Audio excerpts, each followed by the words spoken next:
менен Мамакеевдин доору менен коштошуп жатабыз.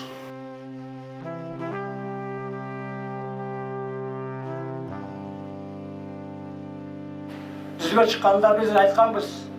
Сизди Мамбет демей, Кылымбек деп айтабыз деп айтып жүрдүк эле. Ага жетпей калдык.